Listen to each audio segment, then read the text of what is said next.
From the Dallas On Air studios in beautiful Dallas, Texas, this is Fulfillment on DallasOnAir.com. And now here's your hosts, the Vegabomber PJ Dunn and the film samurai Carlos Salinas. Well, good morning, Carlos. Good morning, PJ. How you doing, sir? I'm good. Just flew in from New York.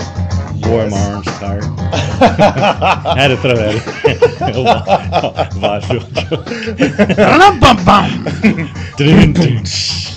You know, that line actually was used in Rocket Man, too. Was it that? Yeah, that owner in the California right. bar said the same thing, but that's hilarious. Yeah. The shirt. I'm digging the shirt. Yeah, great. I got this at the IFC in Greenwich Village. It's the IFC movie theater, and they have a lot of, they show mostly art films there, but they had this series of rock and roll T-shirts, like the Van Halen T-shirt, okay, the VH logo, but it was VT for Von Trier. Nice. And they had Def Leppard that looked, well, it was De Palma, but it looked like the Def Leppard logo. Yeah. And this one, and a few other ones. It's great. Man. So I had to get one. That's greatness. Yeah. The nostalgia works, and especially when you use bands or familiar logos. There's something about that. They said that's the most popular stuff that they've been selling, I believe they sell a lot that. of merchandise, carry bags and stuff. I believe that. They did stamps a while back, but they were T-shirts that they made to look like stamps, and they were hip-hop artists. And so they had each and every one of the original hip-hop artists, Big Daddy Kane, Eric B. and Rakim, Kool Moe D, this sort of thing. And I was like, wow, and I wanted each shirt because of the whole stamp concept. Yeah. But it was cool. And then, of course, the Cowboys are doing the same thing right now. They're doing shirts that have the old vintage pro football cards on. So you can get this week, because they're playing the Vikings tonight, the Drew Pearson one, the Hail Mary catch. Yeah. So, I bought the Staubach one. So, yes, boys and girls, if there's a lesson to learn, it makes money to do anything nostalgia as long as you don't get caught up with the trademark patent type stuff. Well, welcome to... Shut up, lad, you want to get sued? Right. Don't you mean Shining? Right? And actually those T-shirts, I've always wondered how they're able to do it. But what I understand is that if you do a short run, they can't get you. Like if you use an image from something, and if it's less than 500 or 600 T-shirts. As long as you're not profiting hugely on it or something. Yeah. If you're doing a short run, limited edition, whatever.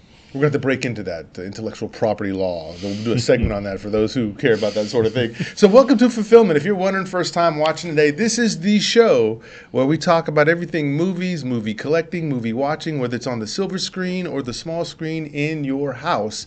We talk about it, and you probably talk about it a lot. And so what we do is we talk about the box office, we talk about the movies we've just seen, and the picks of the week. And of course, today's special segment is going to be about Oscar bait time. So what do we know about this time of year, Carlos, in terms of the Oscars?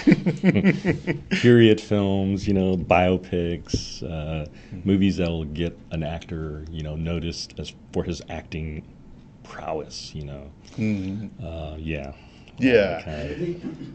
Everything that comes out right before the family films hit for Christmas. That's it. Mm-hmm. And they figure if it comes out later than the first part of the year, that they'll remember it when they go to voting, when the Academy starts to vote. So a lot of times you'll see these films after Labor Day for sure, where you can still wear white pants if you want to after Labor Day, just saying. So, so let's look at what are people spending their money on. So let's go right ahead and look at the box office economics as of last weekend, because this weekend is still being written. They're still collecting receipts. So we'll look at it. So we'll start at the bottom and go up. Addams Family finally slid down to number 5. You see Gemini Man has already been bumped off. So Addams Family is number 5 with 8.3 million. So some families are still getting out for that.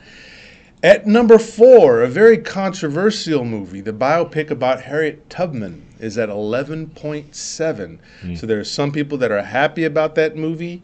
There's other people going, well, it's not accurate, it's not this. And so you got that group of people, which this seems to always happen whenever we talk about people in history. I'm sure. Well, when she transforms into the semi, it's just all the possibility goes right out the window. That's right. You can do whatever you want. In that scene. When she jams with Kiss, it just doesn't make sense. She rolled over the Klan. Right? And note number 3. Interesting chart position here, which was at number 1 a while back, just last week, is Maleficent, has fallen down to number 3 now. It had a stranglehold number 1 for a moment or two until some new movies popped in, but it's at 13.1 million. So people are still rushing out to see, as we said last week, we want to see her in makeup. That's what we want to see her in, and we want to see the number 2 film in makeup. So Joker now has juxtaposed itself with Maleficent. I always have a really weird way of wanting to say that. And now Joker fought back up to number 2. Again, over Maleficent in terms of those two, at 13.5 million. So it just edged it out by 4 million in there. It's getting close to that $1 billion mark. Getting very, very close. And it hasn't even opened in China. Oof. No. Can you imagine? My God. And it's now the most profitable R-rated film of all time. Yes. And it'll be hard for any other film will be hard-pressed to beat that for sure. And now we have a new number 1, because it's not Joker. It's not Maleficent. And it's not the Addams Family, and it's not the Zombieland thing, which fell out of the top 5 pretty quickly. Wow. Yeah. It is the number 1 movie right now that people are spending their money on is Terminator: Dark Fate with $29 million. It's leading the group. Thoughts, ideas on this? Terminator, wow. I still haven't seen it yet. I've been meaning to, but I've heard good things. I've heard other people say it wasn't good, and I've been hearing good things about Linda Hamilton in it, and Mackenzie Davis. I always liked her, and she was in that series about I don't know, it wasn't the show Silicon Valley, but it was the guy, the startup computer company. But yeah, I plan to see it. I don't know how good it is, how it matches up with the. I hear it goes like from 1, 2, and then this one, they kind of retcon the other. Salvation and Genesis, so we'll see. Yeah. What about you, Kazak? You interest? I get the feeling that Maleficent is not getting the repeat business, but Joker certainly is. I get a feeling that Joker is one of those films that you're going back to see 2 or 3 times. Meanwhile, Maleficent, definitely. You're going to see once with the kids, and that's it. Terminator: Dark Fate. I've heard the same things. I've heard mixed reviews that you're not getting, like I said, you're not getting a great Terminator film, but you're still getting a Terminator film. Like I said, I'm all about the Linda Hamilton universe. I'm not really about the others. I kind of want to see it, and kind of don't. And after hearing the reviews, I may just have to wait for a Redbox or a streaming service to catch it. Yeah. Which is a shame, because Terminator is one of those films that you really need to see on a big screen. Truly. And I think that's my problem with it, because I'm not in a big hurry to go out and see Terminator, really. I mean, if there's other films out there like Ford versus Ferrari, which is coming out, I would rather see that. When 21 Bridges comes out, I'd rather see that. And another film that is recently coming out, too, but we'll talk about in the next segment. So there you are, ladies and gentlemen. What are people spending their money on right now? They're going out to see Terminator, which means if it continues and will hold, they'll get another one. That's right. It'll be back. They won't be back. Just end it. Terminator 12. I'm getting too old for this shit. Get to the chopper. Just when you thought he was gone, now he's back. This time it's personal. This time he's applying for his AARP. Why do I gotta fill out Form C? You thought he might be governor, but he's back. Arnold. So that's our box office. Let's now take a look at what's coming out to the theater this weekend, and then we'll be able to tell you what we think of that. So let's go to the picks of the week. All right, so there are 3 films. Here's how we do it. We're just going to go ahead and I'm going to list the 3 films. Then we're going to look at them a little deeper in terms of synopsis, who's in it, and then we'll tell you which movie we're probably more apt to go see and spend those hard-earned ducats on. So the 3 films that are new out that you can go see. Number 1, Dr. Sleep. Number 2, Last Christmas, which sounds like it's part of a song lyric, and I think it is. And Midway. So you couldn't have 3 very different films here. So let's take a look at Dr. Sleep first. Dr. Sleep is rated as a drama fantasy horror. It's rated R, of course. It's 2 hours and 31 minutes. It's the longest of the 3 films in our picks. And it's directed by Mike Flanagan, who you might remember from directing Hush and Oculus and a few other films. And it stars Ben Kenobi, Ewan McGregor, Rebecca Ferguson, and Kylie Curran. So what do we know about this film? It's basically a sequel to The Shining, the book and elements of the movie, the film. Mike Flanagan, he's done Stephen King adaptation before with Gerald's Game. I don't know if you saw that on Netflix. Carla Gugino, very good movie. There's a lot there to unpack. We can get into it when we do our reviews. Just seen it. Yeah. Okay, Kazak, on its face, any interest in Dr. Sleep? There is interest in Dr. Sleep, just because, number one, it is a really decent Stephen King universe thing. Okay. Like I said, Stephen King is everywhere at this point, and pretty much anything the man touches is going to be something that people are going to see because it's familiar. And again, we'll touch on it more as we get into Just Seen It. But it's a perfect wintertime movie. Excellent. Yeah. And for those people who just were like, I wonder whatever happened to old Danny Torrance, I guess now we get a chance to understand that. Let's look at the number 2 film, because I'm sure everyone's going to rush out and see this one. Last Christmas. This is ranked as a drama/comedy/romance. It's PG-13. It's an hour and 42 minutes. The director is Paul Feig. You remember him from the female Ghostbusters. And the stars are Madison and Goldsby, Emma Thompson, which is awesome, and then Boris Isakovic, if I even said that name right. If not, I apologize. So Last Christmas, what do we know about this? Is this a movie with Emilia Clarke? Did you mention her name? No. That's not that movie? No, this is completely different. Huh, I don't know anything about this movie. Yeah. Which is that movie with Emilia Clarke? Yeah. It's another Christmas movie I thought was coming out this week. Yeah. So we got music in the background. So Last Christmas is evidently the romance part is here's a woman who's working in Christmas stores and things just don't seem to go right for her. She has those bad days. And then there's this guy who shows up. It is Emilia Clarke, yeah. Is she in this? Yeah. Okay. She's a star. She's the main star? I thought it was Emma Thompson. No. Emma Thompson is a character in the movie, but yeah, Emilia, this is her kind of vehicle, I guess. Gotcha. Yeah, it was all advertised all over New York City. A bus, little things, it's everywhere, man. Yeah. Oh my gosh. They had giant, photo of it in Times Square and everything, yeah.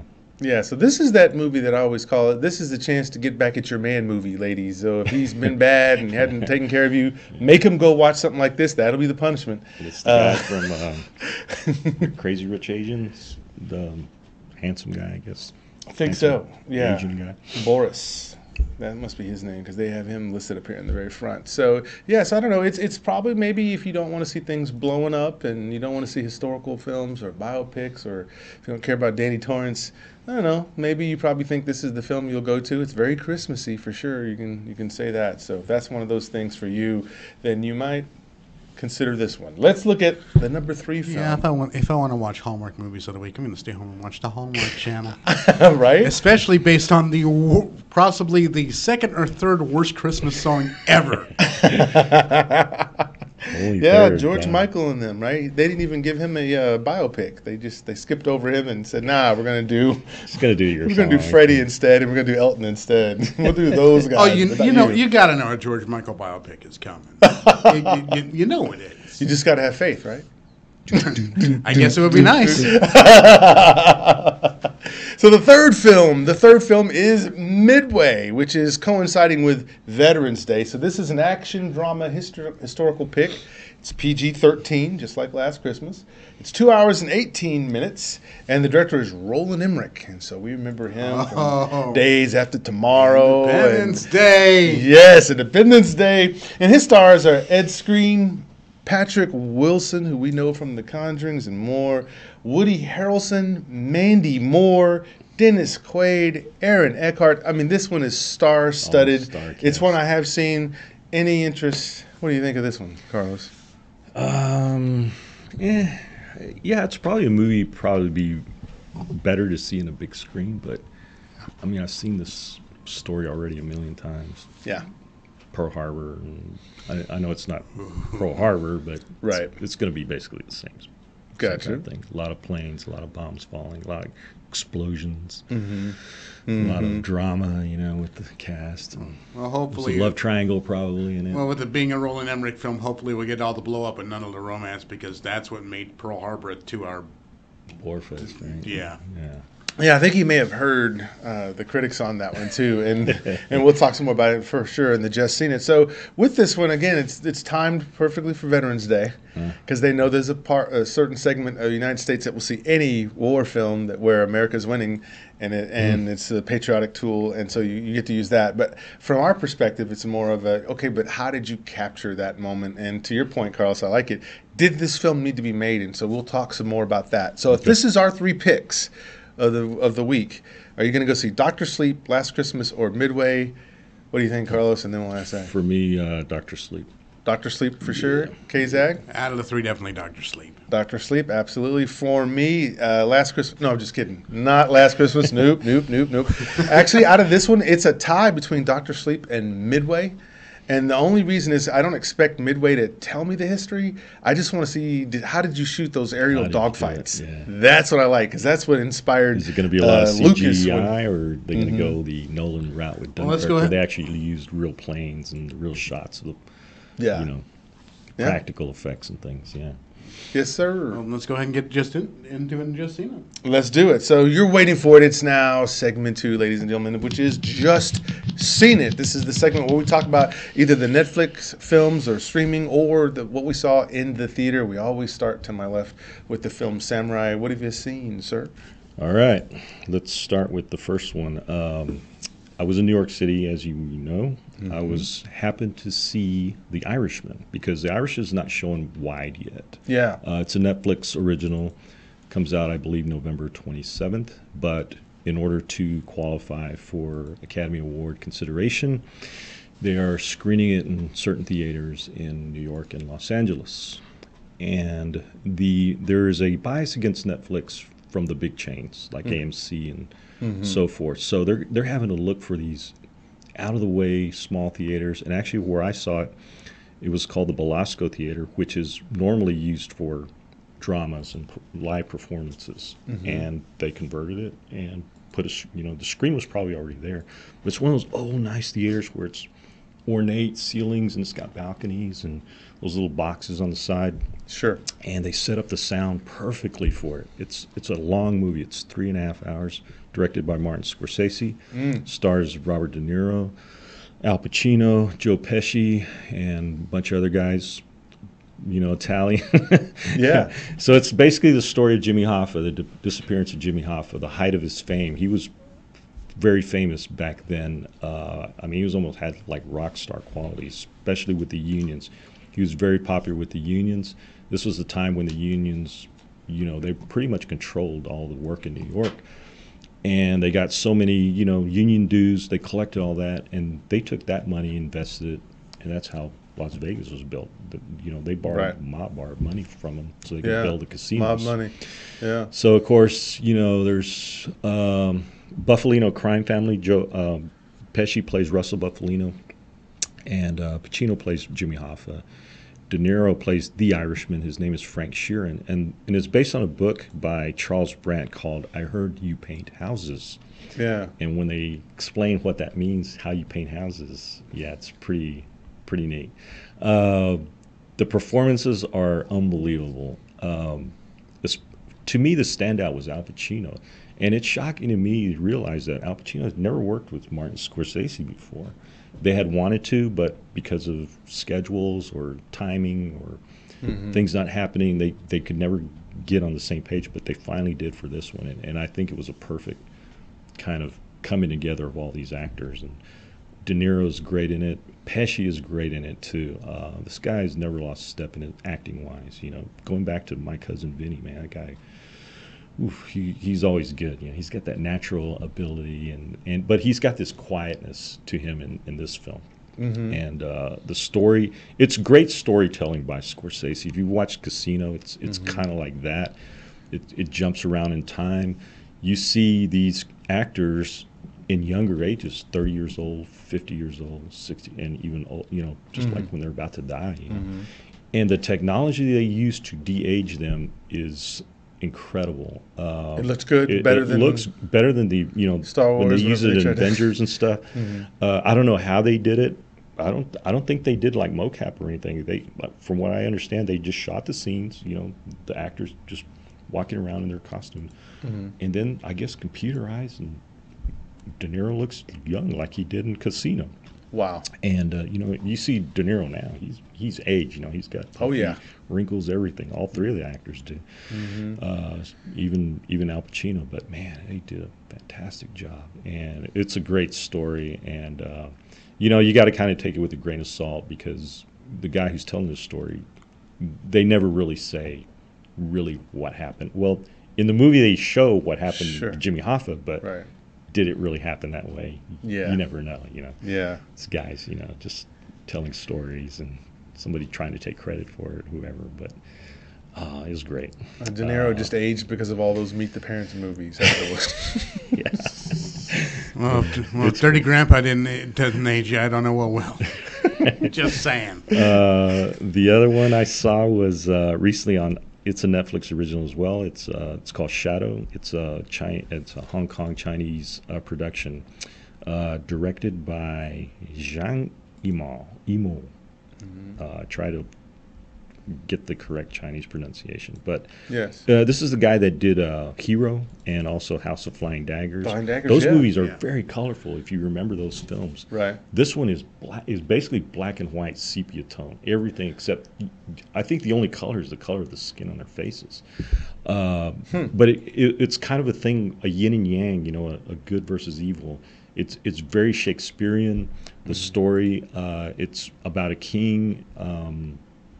Who's challenged by another ruler who wants to take over a city, and he has to figure out a way to keep that city without going to war. And there's a commander, and somebody's pretending to be someone else, and there's all these machinations around it. It's fantastic.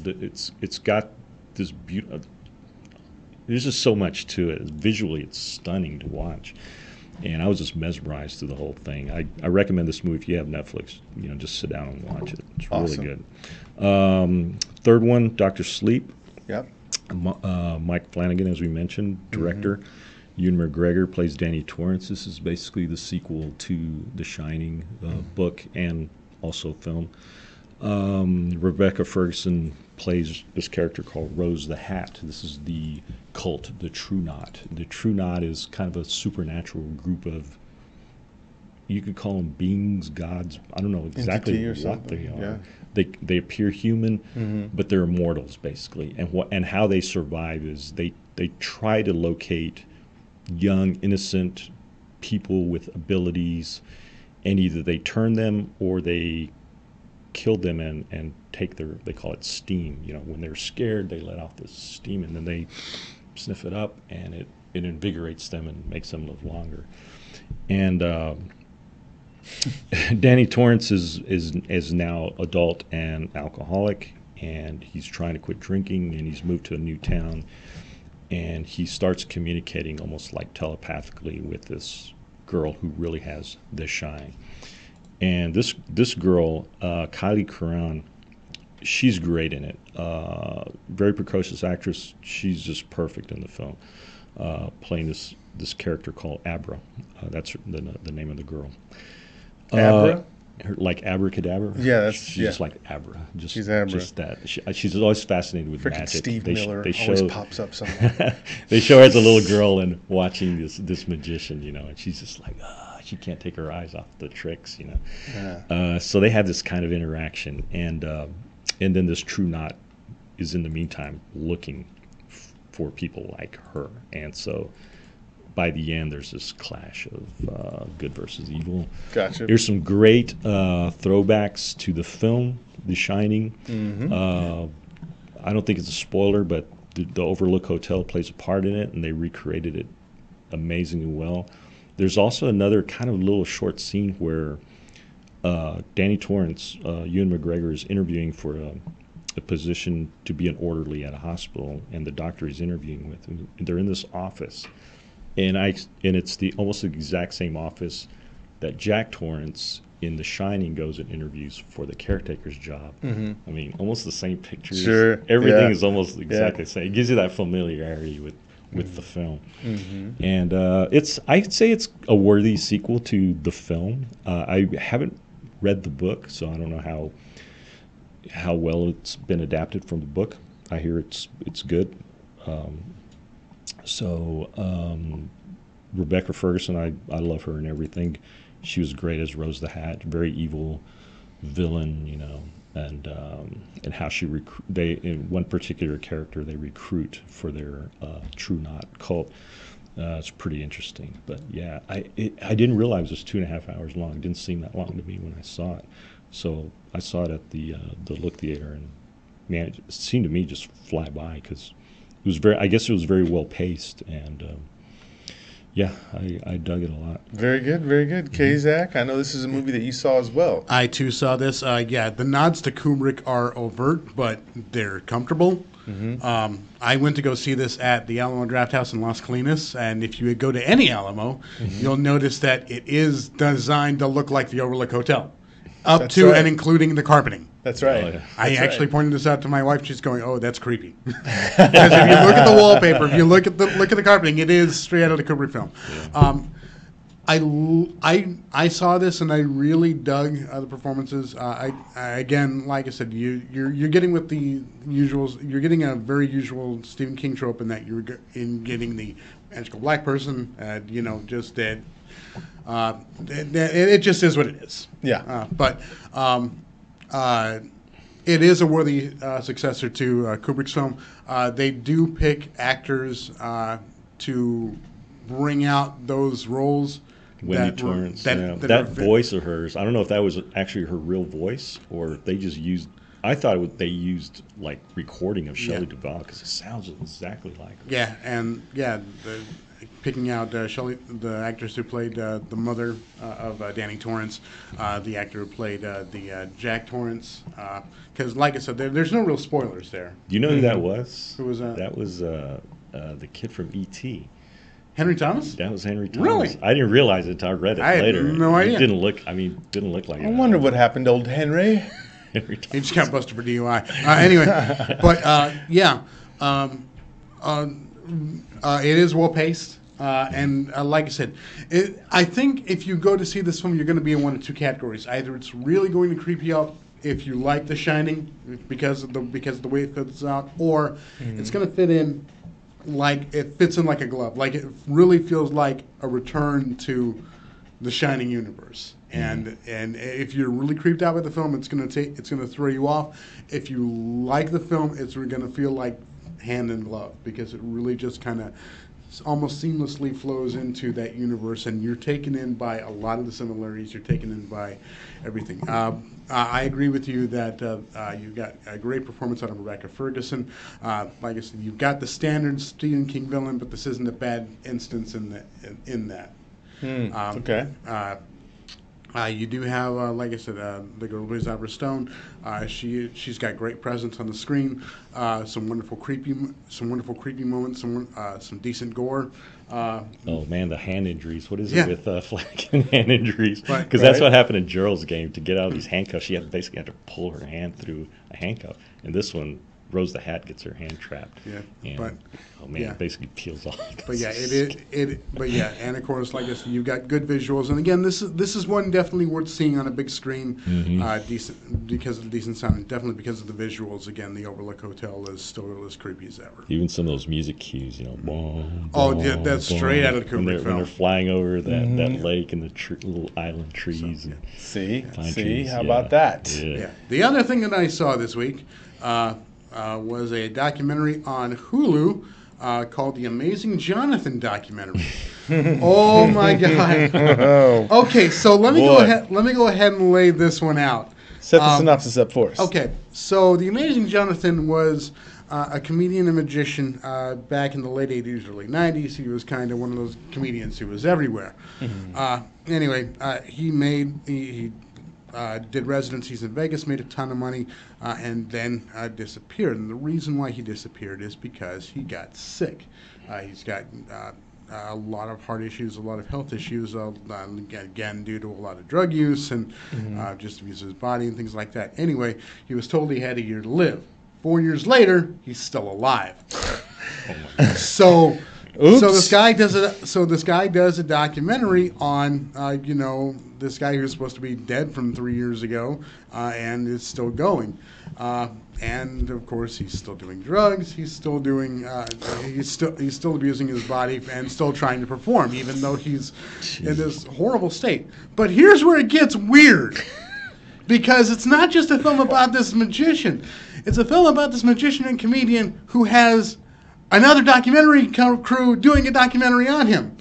So it's about the dueling documentarians. Yeah, so it becomes a documentary about this guy being filmed around another documentary crew. Oh my god! Oh wow! And it just starts getting layered on and layered on, and he starts wondering, is he messing with me? Is he screwing with me? Is this really like a magic trick? Is this really happening? And his sickness and getting and it gets really uncomfortable. Mm-hmm. And that's the glory of this thing, because the more uncomfortable the documentarian gets, the more uncomfortable the documentary gets. I mean, up to and including a point where they're smoking crystal meth together. It's my God! Wow! It doesn't go any more off the rails than that. But the thing is, it gets so screwy, and you're never, and again, like a great magic trick, you're never quite sure what the hell's going on. Performance art. So check it out on Hulu, the Amazing Jonathan documentary. Wow! If you like documentary filmmaking, this is really one you need to see. Wow! Talk about sleight of hand. Now it's Yeah. sleight of meth, right? So wow, that's incredible. Yeah, I was interested in checking that out. I hadn't had a chance, but now, based off that recommendation, I'll take a look at it. Totally I've seen two this week as well, and I tried to pick one on purpose that was different from anyone else, so that I could maybe see their eyes light up when I start talking about it. But so I did see Laundromat, which is a Netflix film. It's done by Steven Soderbergh. He's the director. Yeah. And look at this cast. You have Meryl Streep, Antonio Banderas, Gary Oldman, and Schwimmer from the Friends deal. What's his name? David Schwimmer. I always want to call him Daniel Schwimmer. But it's kind of like another take on The Big Short, except for what it is it's showing you the different. It's a collection of stories. It's showing these different people who get caught up in different insurance scams, and then as they try to go follow the money to find out who's going to pay them for the loss that they received that the insurance is supposed to cover, they find out how the shell game is written to where they can't find the person who actually has their note because it's been sold to someone else, who then sold it to someone else, who then sold it to someone who lives in some island somewhere, to make sure you can't find them, which is legal in certain states as long as. So what we're doing is we're watching how individuals and corporations can move money away and never really have to pay for some of the damages that may happen. So Meryl Streep is the main character, and she gets taken on one of these scams because her husband dies on a boat trip. Right, and so it starts from there, and so from there you love it, and they bring in these different sets of characters. So it is a little disjointed. So if you want a super linear film, it's not as linear as you would think, which is okay because it's different. And I would say probably the best thing about the film is just the idea of saying, hey, let's just do Wolf in Wall Street, and another film about that kind of corruption. But just put some good actors in some really weird situations and see how they would handle it. Mm-hmm. So they showed at least 4 different versions of how that insurance scams work. And so what happens is Gary Oldman and Banderas are this law firm that helps proceed over these fraudulent contracts. And so they're basically talking to you. They're breaking the fourth wall and talking to you about, well, first you need a patsy. Then you need this. Rule 3, you need this. And so it's great just from that perspective. Yeah. It's a little weird, but I thought it worked. Now, the only thing I would say about this that I think didn't work is at the end, it got real heavy-handed with the preaching against the practices of these folks that do this sort of thing, which I think the tone was a little different before. Mm-hmm. So all of a sudden, it went from kind of funny and whimsical to just stop down hard. You're doing wrong, and Meryl Streep can do that. If you've ever seen her do an exception speech or expectation speech, she does this well. Yeah. So that was the first film I saw. The second film I saw was Midway. So Midway was a great, I would say, a serviceable film. If there are 5 films you're going to see this year, this isn't one of them. if you're going to see 25 films this year, it might sneak in after movie 15. But the reason why you watch Midway is this. You want to watch Midway not for the historical inaccuracies that are in it, right? You want to watch it from the perspective of how they shot the cinematography and how they use the CGI. Because if you use it a little bit too much, no one believes it, right? It becomes episode 2, right? But if it's done well, then you can get caught up in the drama of these guys with these dive bombers coming down and just how they're trying to avoid all those oncoming beret of bullets coming at them to get close enough to drop a bomb so that you can destroy that battleship. But you sank my battleship, right? So I would say it's serviceable. It's very mediocre. It's not better than, say, a Saving Private Ryan or any of the ones, the movie that was done in the 70s on Midway. It's not, I don't know that it's better than that. That was okay. Which was just an okay film. But every time they get up and get in those planes, you do care about how successful the mission is going to be or not going to be. And then you want to see the tail spins, the turret changes. You want to see all that stuff if you're into that kind of thing, and I am. And so this is the sort of thing that George Lucas, that inspired him when he was doing the original Star Wars. And that's when you see the space battles. He got it from looking at the old World War II footage, that sort of thing. So it's there. So if you want something fun, now it's not going to be the greatest all the way around. And the actors have enough to do. I think the main actor here is Ed Skrein, and he plays a guy named Dick Best. And what they do at the end of all these movies is they always tell you what happened to this guy after the war, which I always love when they give you the little title card at the end to show you that. So you get that. But basically, he's the cowboy pilot. Doesn't want to listen to orders, thinks he can shoot anything and all this stuff. And actually, he can. He really is that good. So you have that. You have the old. You have Dennis Quaid is playing the old commander who's got shingles, but he's not going to dare leave the ship because his men can't see him not fighting the fight, but he's trying to tell them to fight, right? So you get stuff like that. Aaron Eckhart comes in. You have all of that, and then you even have Mandy Moore singing it, right? You have Woody Harrelson. In the film as the over commander, which at the end when they showed the title card of the guy he was playing, he actually did look like him the most out of everyone else. Wow. So now I understand why they casted him. But if you want to see a fun movie, that 2 hours and 31, it was 2 hours and 18 minutes. It actually goes by pretty quickly because they do get you in that cockpit. Okay. And so you do get into the middle of those. Right away. So you get the action is what makes this movie. If they took that out and would have focused on romance stuff, it would have sucked. Now they had Mandy Moore in it. She's always fun to watch and look at, but they didn't go too much into the whole romantic vibe. They went to the whole idea of, I can't lose men. We're getting whooped. How do I tell these men to go get into battle when they're scared as crap? And then I keep losing guys left and right. And now I'm losing some of my will. And so you get that, and that's better, I think. And so do you have to run out and go see this movie? No. If you saw this movie, would you be pissed off and mad? I don't think so. Not at all. I think the fight scenes, the aerial dog fights, makes up for it. So that, my friends, would be Midway. So let's go to our final segment, the segment that probably most of you may be hanging on for, along with the other stuff. And we're now going to talk about Oscar bait season in the sense of this. There's my wiki.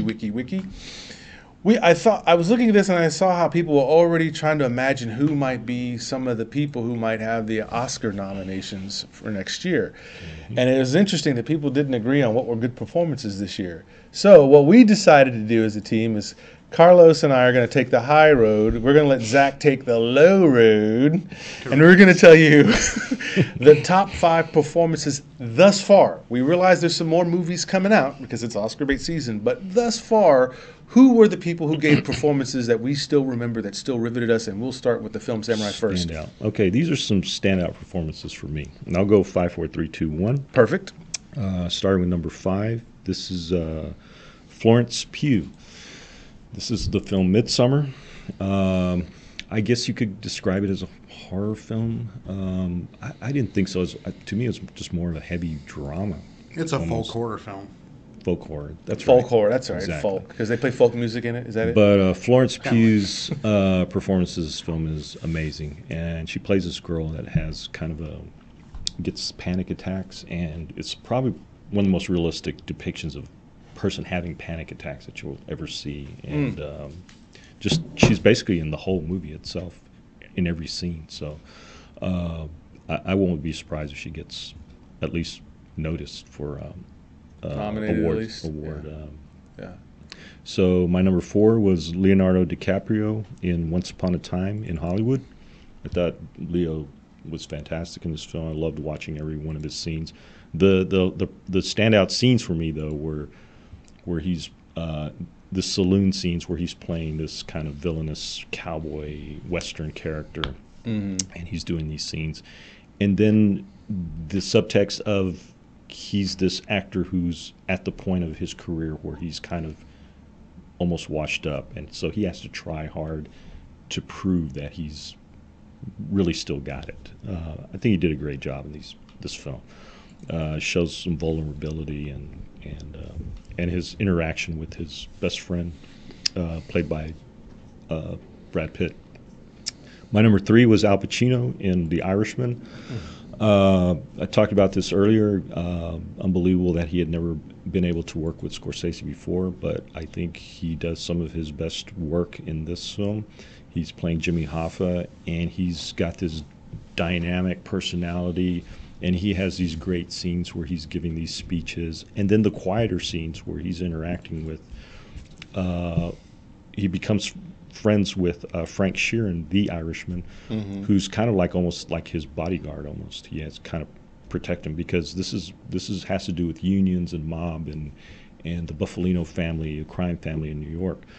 So the interactions between them is fantastic. Al Pacino is just great. He's always been great. Always loved his work. My number 2 is Willem Dafoe in The Lighthouse.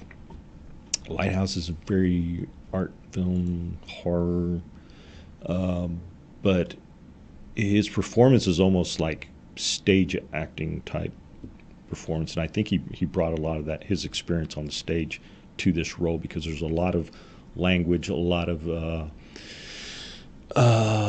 lines where he goes on and on and on and just keeps his energy and his facial expressions and just his voice. You know, he's got that unique Willem Dafoe voice, you know, that very deep voice, and he's fascinating to watch in this film. And then my number 1, I probably no surprise, is Joaquin Phoenix in Joker. And it's very heavy role for Joaquin, very physical role. I mean, uses his body. You see his body, his form, you know. Yeah. The way he tenses up and he's ripping his shoe apart. And, I mean, just facial expressions. And then the camera, the way it closes up on him, and you just see every tick and movement, his eye, you know, just even tearing up in certain scenes. You know, it's just an incredible performance to watch. Thought he did great. Yeah, no, I think that's great. Now, I normally let Kazak go second, but since he's going the low road, I'm gonna say the best. We don't want to do an Oreo cookie thing where you got 2 high roads with a low road in the middle. So I'm going to go ahead and give my version of the high road here, and then we'll go to the low road. All right, so here we go. So I'll start same way. Yeah, the number 5 for me is James McAvoy in the movie Glass. The reason why that performance sticks out to me is because he had to play 6 or 7 different characters as the Horde, and the way he seamlessly went between each one and didn't actually forget to, I need to do this tick with this. Yes.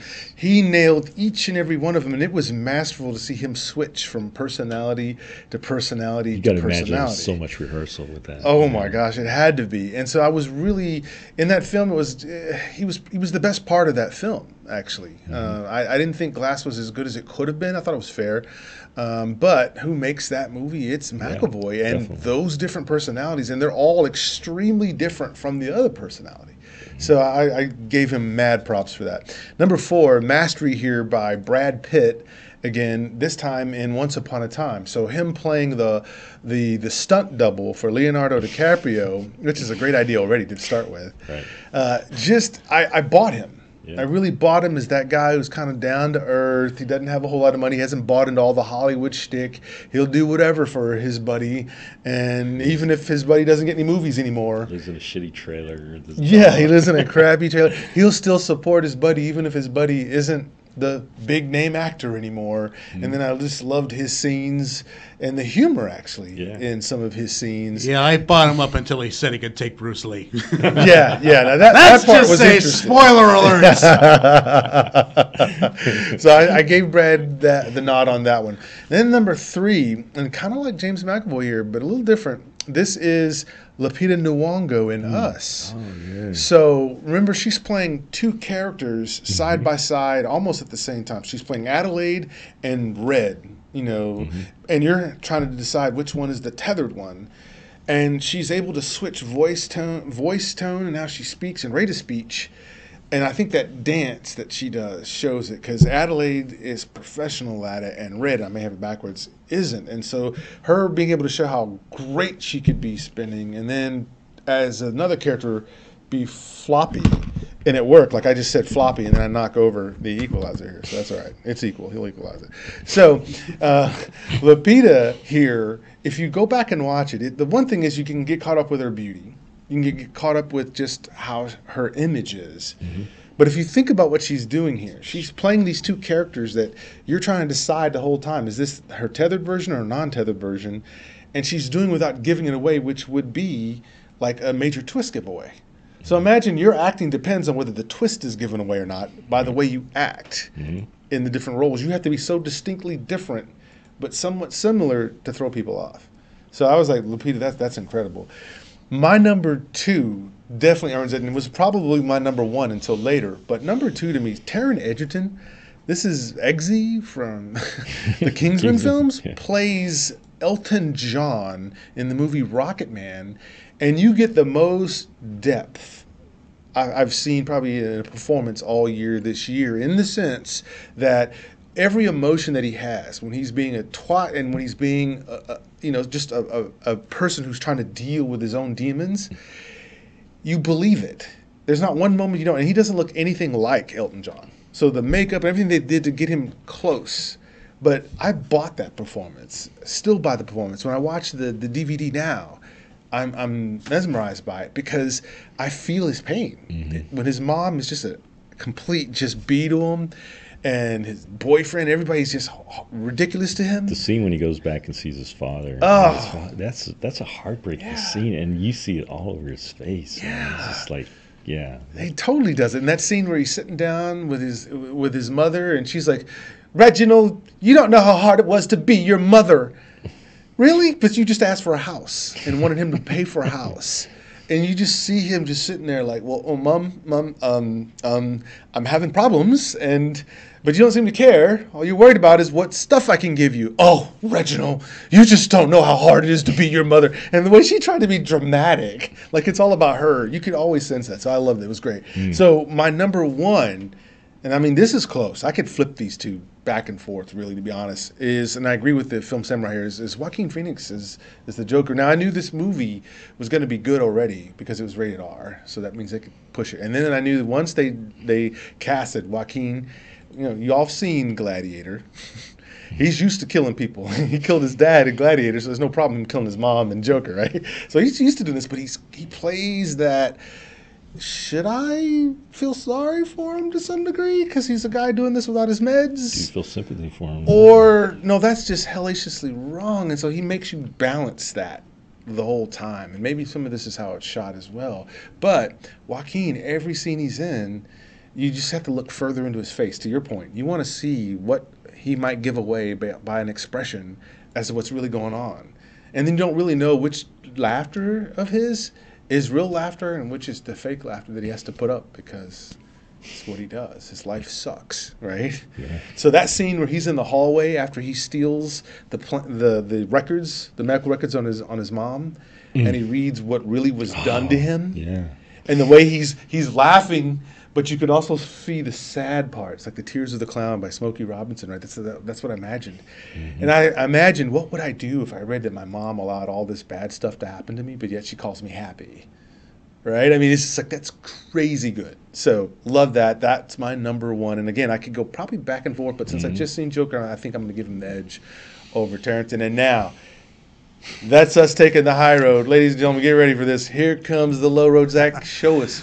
What is this, man? Well, you went for Oscar bait. I'm going for Razzie bait. Like I said, we've still got about 3 months to go before the Oscars, but That's right. we've already had some crap come down the pipe. Yes, so we let's have. go ahead and run this down. Number 5, Brie Larson in Captain Marvel. Oh, dear Lord. Okay, I don't think this was her fault. I really believe that this was the writing in the film. I believe that you have probably the most powerful character in the Marvel Cinematic Universe, and you don't know what the hell to do with her. You gave her an hour-and-a-half film, and you couldn't give us either a bad guy to care about or much to care about in her. Yeah. And so she's basically, I'll work with what I got. I'll give you what you want, but this sucks. Yes. You couldn't have gotten a more wooden performance if you'd taped Keanu to a toothpick. So let's go ahead and just leave that at that. Number 4, the entire cast of Godzilla King of the Monsters. Godzilla King of the Monsters would have been a great film if it wasn't for the cast. You're just in the way of monsters blowing up and tearing up shit. I mean, that's what I liked about Pacific Rim. They weren't in the way of blowing up and killing up shit. They were integral. Yes. These guys, the maudlin acting. Yes. The Japanese Jeff Goldblum and Ken Watanabe, who deserves so much better. The worst eco-terrorist since Hoggish Greedley from friggin' Captain Planet. Yes. And oh my God, so many people who you want to die. I just want these people to die. My favorite line in the whole movie is when they're lamenting about the son being killed and saying, is this a world that you wanted to see him live in? Yes, because it's monsters blowing up stuff. That's what I wanted to see. I didn't want to see you whining about it. I want to see stuff blowing up. I as much as I enjoy Millie Bobby Brown, no, not this 11 one. couldn't save it. No. 11. No. Go back to eating Eggos, please. Even Vera Farmiga couldn't save it, and No. she's awesome in horror films. Yeah. Films. No, watching her whine about monsters whom she loves, just no. I don't care. But, I mean, even remaking Godzilla with Serge Tankian from System of a Down. Yeah, it was annoying the whole way through. So yeah, number 3. Oh, Shane, I almost hate to say this because he tried so hard, but he couldn't save it. Number 3, Mark Hamill in the Child's Play remake. Oh, God, why?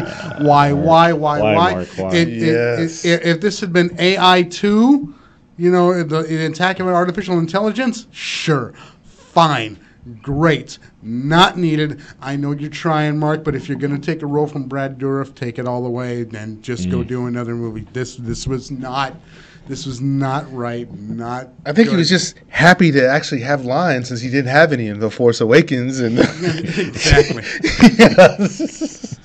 And I mean, I love Mark Hamill, don't get me wrong, but this was just unnecessary. And speaking of unnecessary, number 2, David Harbour as Hellboy. What the hell? No, you did no. Just no. He tried, man. He tried. Well, I mean, like I said, the makeup looks great, and I mean, on initial approach, you're gonna go, okay, this might not be so bad. It was. It's a travesty. No wrong. Another Stranger Things actor who couldn't save the movie. Right, and again, it's not for lack of trying. Just come on, man. Yeah. I mean, you're not going to do better than Ron Perlman. You're just not. And I mean, if he's too old to do the role, that's fine. Don't do any more movies. Don't proceed without Guillermo del Toro, and don't go without Ron Perlman. It's just, I'm sorry. It's not that a movie is sacred. It's that this was just really, really unfriggin' necessary. And number 1, and this is my favorite, and this is going to take all the raspberries this year. Oh, dear Lord, John Travolta in The Fanatic. You know you're in trouble when your director is Fred Durst. Limp Bizkit. Oh, no. Then you put the worst possible mullet wig on John Travolta. And then you tell him to do what Robert Downey Jr. warned us not to do. You go full retard. And he goes full retard. And I hate to use the R word because it's completely incorrect. But for this one, I can't help it. It just had to happen. Well, used in space, it can have great context. And in the context of this film, it is absolutely just, I hate to use the word, but it has to be said because it's just John Travolta off the rails for an hour and a half. And you're just going, was this trip necessary? You want to cry, suffering through this whole film, and yet you can't help but laugh because of the travesty that has become John Travolta's career. I swear to God, between Battlefield Earth and this, I might take Battlefield Earth. And don't forget Gotti. Oh, no. Oh, I was trying to forget Gotti, but well, you had to bring it up. Thanks, Los. So anyway, that's the movie that's going to take all the raspberries this year. I hope to God Fred Durst shows up and accepts them all, right? Because this film that'd be awesome if Travolta showed up. Accepted it. He probably would. If Halle Berry can do it, why can't he? Yes. You know? Absolutely. That's all we're saying here. Guys, let's wrap it up and get on out of here. Yeah, well, we appreciate that. We always need that, ladies and gentlemen. We need all the perspective. So while some of us may take the high road, we need that low road to know that our high road is actually high. Your resident. So let's get to it. Next episode, guys, will be November 24th. So we're going to tell you what we're thankful about since that's the week before Thanksgiving. So we'll have all of that ready for you. So make sure you come and comment what you're thankful for that week. We'll do that. But before we get out of here and then give you our plugs, we want to do some shout outs. So Film Samurai, who you want to shout out to first? I want to shout out to a few people. Just Couch Boom. I think he's a loyal listener. He's never commented to me about it, but it seems like he notices when I tweet about it. Nuts for R2. Nuts for R2. Nuts for R2. Like, yeah, he's a Twitter guy. Okay. Good buddy. He's a good writer. He reviews films and he always retweets when I post about it. So appreciate those guys. And Mad Mel, of course, faithful listener. Absolutely. Always gives me good feedback. Absolutely. I want to shout out to Brandon Hambright. He's a brand new subscriber to the channel, so we love having you aboard. Michael Paul, who comments when he certainly has commented several times on the page. Daniel Mesa commented last week when we were talking about Joker. Mad Mel, of course. Mark G was in the house and was checking us out, and we talked about Joker as well. Eddie Medina, and then, of course, Stephanie Crane, who watches it live on Sunday. Oh, yeah, my cousins out in California, Stella and Joelle. Stella and Joelle. All right. Love it. And Kazak, who else do we need to shout out to? We need to give a shout out to Jansen Ray and Catherine Chensky, the founders and owners of DallasOnAir.com, who this year do have a charity. Every year they go out into the community, into the Dallas-Fort Worth community among poor neighborhoods and distribute toys just to Spider-Man and Spider-Girl. You can donate to that charity. Give me a second here while I try and bring up the page. But anyway, these guys have been doing it for the past 3 or 4 years. It's a wonderful cause. Yeah. Basically, go out on Christmas Day and give kids their Christmas right in hand, dressed as Spider-Man and Spider-Girl. It is a really beautiful thing. Let me see. That's not what I want. Let me see. That's good. So, which Spider-Man does he go as? Does he go as Garfield, or does he go as Tobey, or does he go as Holland? I think it's more Tobey, believe it or not, because he's been doing it for some years. Let me see here. Tobey. The best Spider-Man. Yeah, there it is. All right. So anyway, if you look it up on Facebook, it's a very Spidey Christmas, 2019. Again, we are still, like I said, a little behind on trying to raise that, so you can give to getting toys into kids' hands. That's awesome. And like I said, please, and of course, we will have a toy drop here at the station.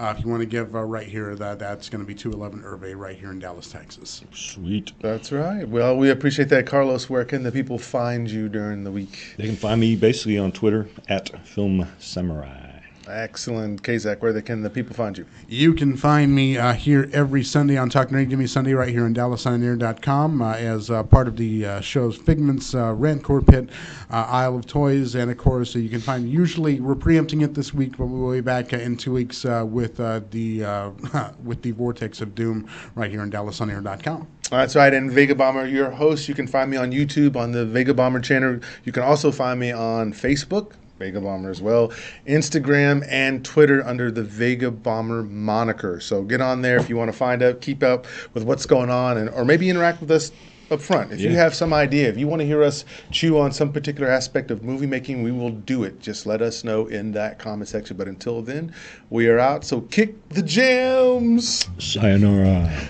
Peace.